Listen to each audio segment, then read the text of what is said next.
ఏ రాష్ట్రమైనా అభివృద్ధి చెందిందా లేదా, ఆ రాష్ట్రంలోని ప్రజల ఆదాయం పెరిగిందా లేదా, ఉద్యోగ వ్యాపారాలు బాగా జరుగుతున్నాయా లేదా, డబ్బుల రొటేషన్ బాగుందా లేదా, ఐటీ లాంటి కార్పొరేట్ జాబ్స్ పెరిగాయా లేదా అని తెలుసుకోటానికి ఉన్న మార్గాల్లో ఒకటి ఇన్కమ్ ట్యాక్స్ రిటర్న్స్ దాఖలు.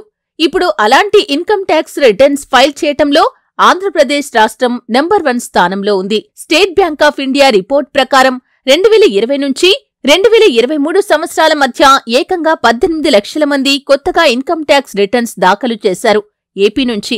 ఇది సాధారణమైన అంశం కాదు, రాజకీయ వర్గాలు చెప్పిన లెక్కలు కాదు, state bank of India, reserve bank of India వెల్లడించిన లెక్కలు.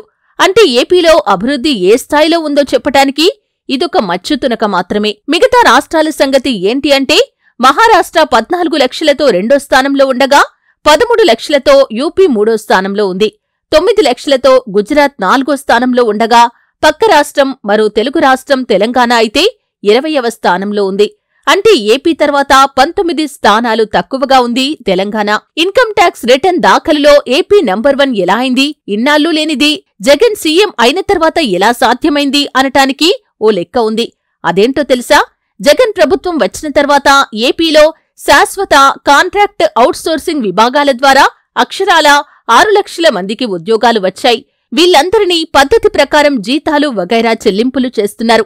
అంతేకాకుండా జగన్ ప్రభుత్వ హయాంలో ఎంఎస్ఎంఈ అంటే సూక్ష్మ, చిన్న, మధ్యతరహా పరిశ్రమలు, ఈ రంగానికి అధిక ప్రాధాన్యత ఇచ్చారు.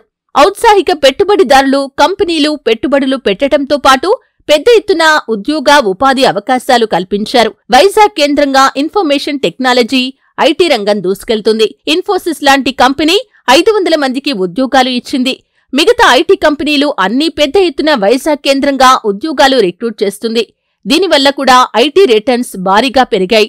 ఇది కదా అభివృద్ధి అంటే, ఇది కదా ప్రజల జీవన ఆర్థిక పరిస్థితులు మెరుగుపడ్డాయి అని చెప్పటానికి. జగన్ సీఎం అయిన తర్వాత కరోనా 2 ఏళ్లు తీసేస్తే 3 ఏళ్లలో ఏపీ రాష్ట్రంలో 6.6 లక్షల ఉద్యమ రిజిస్ట్రేషన్లు, 4.1 లక్షల జీఎస్టీ రిజిస్ట్రేషన్లు జరిగాయి. జగన్ అమలు చేస్తున్న పారిశ్రామిక అనుకూల పాలసీలు, ఎంఎస్ఎంఈలకు ప్రోత్సాహం, ఉద్యోగాల కల్పన లాంటి చర్యలతో ఏపీ రాష్ట్రానికి పెద్ద నగరాలు లేకపోయినా ఎక్కువ శాతం మంది ఐటీఆర్ ఫైల్ చేసే స్థాయికి ఎదిగింది. అభివృద్ధి ఎక్కడా అనే టీడీపీకి, ఎల్లో మీడియాకి ఇవన్నీ కనిపించకపోవచ్చు. స్టేట్ బ్యాంక్ ఆఫ్ ఇండియా ఇచ్చిన రిపోర్ట్ చంద్రబాబు చదవకపోవచ్చు. నిజం, సత్యం ఒకటుంటుంది. ఏపీ అభివృద్ధికి ఒక మచ్చుతునక అంటే ఇన్కమ్ ట్యాక్స్ రిటర్న్స్ దాఖలు చేయటంలో నంబర్ 1 స్థానంలో ఉండటమే కదా.